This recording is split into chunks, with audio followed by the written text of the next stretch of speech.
Hey guys, so the workout I have for you today focuses on some really great movements.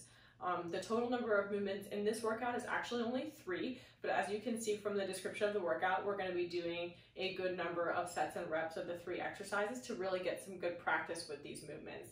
So all 3 of the movements in today's workout are total body strength based movements, but a couple of them in particular also really highlight mobility and flexibility training in particular. So as you can see from the description of the workout, we're going to do 10 repetitions of thrusters and 10 repetitions of body weight windmills per side every time that we do that exercise. As you can also see, the inchworm exercise is going to continue to increase in volume as we go out the workout. So we're going to end up doing a lot of repetitions of that to really get some good practice doing total body control, flexibility, upper body stability, breath work, and a little bit of everything. So kind of taking you through the movements one by one, we're going to start first with the inchworm walkout.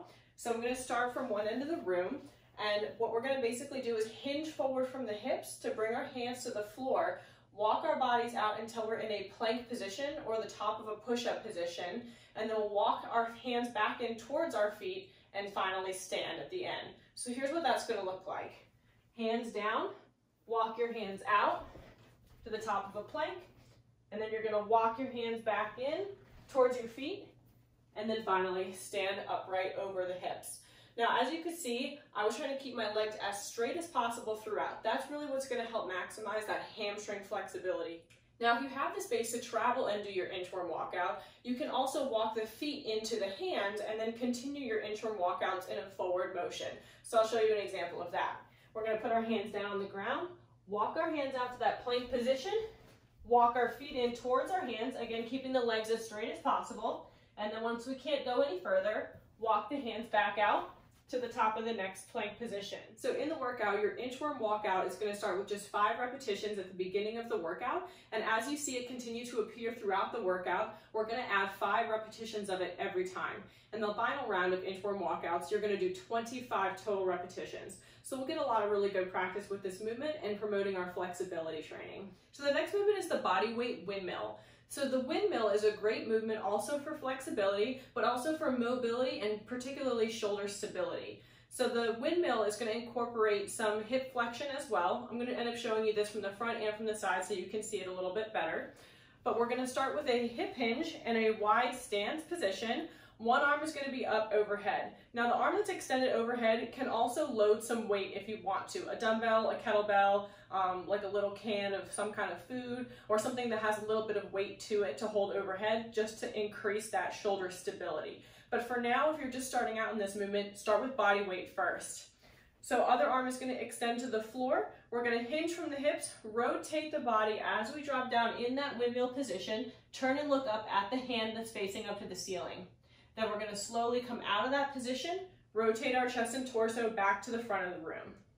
So now allowing you to see that from the side, again bringing the arm up overhead, other arm extended down, nice wide stance with the feet. We're going to hip hinge, slowly rotate the chest and torso to look up at that arm that's extended to the ceiling, and then we're going to undo the motion by coming out and squaring the hips and chest back to the front of the room. So in the bodyweight windmill, you have a little bit of everything. You have spinal rotation, you have hip flexion, hip hinging movement that's going to help to promote low back mobility, as well as increase hamstring flexibility.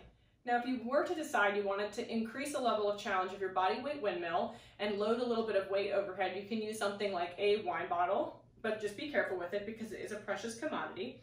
So again, we're going to take that nice wide stance. Arm with the weight is going to be up overhead, nice and tall to the ceiling. Other arm is extended down. And again, first we're going to start with that hip hinge motion. Lower the body weight down, turn and look up at that arm that's holding our weight. Slowly bring it back up and rotate back toward the front. So as you can see, again, throughout that motion, you're keeping that arm that's up overhead, whether it's holding any additional weight or not, nice and straight, close to the body. That way you're really focusing on that shoulder stability throughout the entire motion. And for the body weight windmills, or the loaded windmill if you choose to add the weight, you're going to see 10 repetitions of this movement per side every time that you see the windmill come up throughout the workout. So the third and final movement of the 3 in this workout is the thruster. The thruster is a really great compound movement for strength, also going to get the heart rate up a good bit. So the compound movement incorporates the lower and the upper body because a thruster is a squat to an overhead press. Now this can be done with or without weight. Typically it is done with weight. I'm going to show you without first, just so you can see what it looks like. So we're going to bring the feet hips width apart like we're setting up for a normal body weight squat. We'll bring the arms up above the shoulders with the elbows bent. We're going to drop down into that squat and then come out of the squat while simultaneously pressing the arms straight up overhead. And you want to kind of do this extension upward out of that squat in a rapid motion. That's really going to get the heart rate up and also help you to facilitate the strength and power from your low body to help assist with that overhead press. So to kind of show you what a thruster would look like with some weight, I'm going to use a kettlebell, and then I'll show you a home alternative as well. So from the front view, remember the feet are hips width, we're going to drop down and press up and up and up. And then from the side view again, squat to overhead press. Bring those arms nice and high at the top. Now, if you don't have a kettlebell or a dumbbell or a pair of dumbbells or anything else that's actually exercise equipment oriented to do the movement, you can swap out for one of the home alternatives, and there's a long list of them. So look back to a previous post for some suggestions on that. A couple things can include a backpack full of books or a small duffel bag full of clothes, a small case of water or canned sodas, or in my case, I'm going to use my protein jug. So we're going to bring the feet hips width apart, just as another reminder on the movement. So the weight's going to be in front of the chest. We're going to drop down in the squat and press up overhead. Again, make sure you fully extend the arms at the top of each thruster and drop nice and low into the squat for each rep. And I'll show you a couple from the front as well. Squat and up, down and up, down and up. So you'll find that when you do the thrusters, which again are also going to be for 10 repetitions every time you see them occurring in the workout, you're going to feel that your heart rate is also going to accelerate as you do them. That's because we're incorporating so many muscles at one time to do that lower body and upper body movement, and we're also doing it a little bit rapidly by extending the hips and shooting those arms up overhead. So that's really going to facilitate an elevated heart rate and help us burn more calories. So before we wrap this up and I leave you to it, just wanted to mention also that if you wanted to make those inchworm walkouts a little bit more challenging or add some variety or dimension to them, you might have noticed in the exercise library there's a few variations of inchworm walkouts. One can involve adding a push-up in the plank position of the inchworm, and the other can involve adding a core rotation to each side of the body after you walk out to that push-up position. And you can actually do both if you want to, so you can give that a shot as well during some, if not all, of your inchworm walkouts if you're looking for a little more challenge. And I'll show you what those two will look like as well. So the inchworm walkout with a push-up is going to look like this.